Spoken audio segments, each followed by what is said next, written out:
So, dann wie gesagt, ich bin jetzt in Hanau.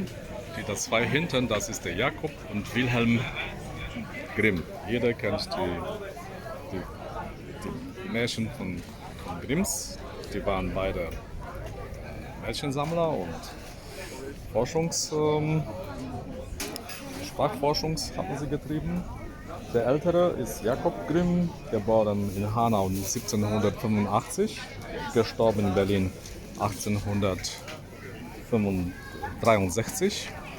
Und der jüngere ist Wilhelm Grimm, ein Jahr später geboren, also 86, und gestorben bis früher in Berlin 59.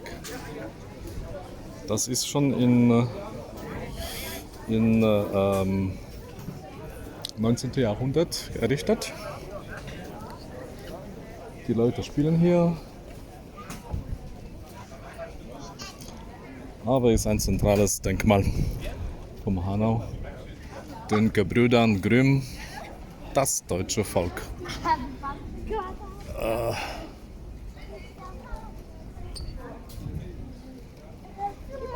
Muss man das?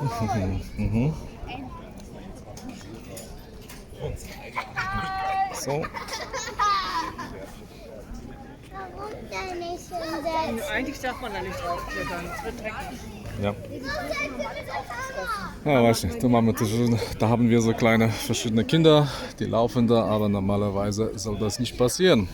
Aber egal, das sind nicht meine Kinder.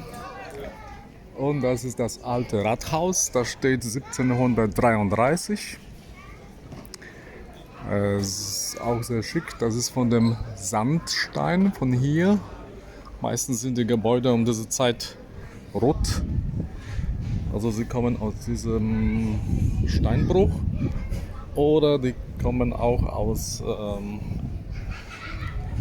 Basalt. Da gibt es in Steinheim, wo ich da ungefähr wohne, gibt es auch so ein Material.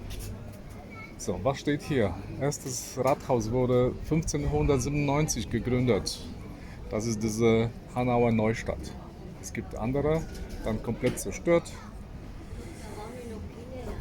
Ja, kann man sich anschauen. Ja.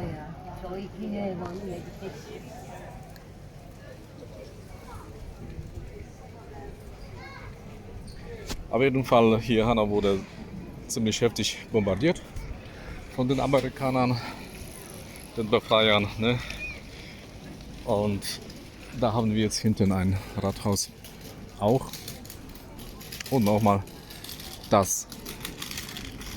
Also der Ring auf Schlesisch und auf Neudeutsch Parkplatz.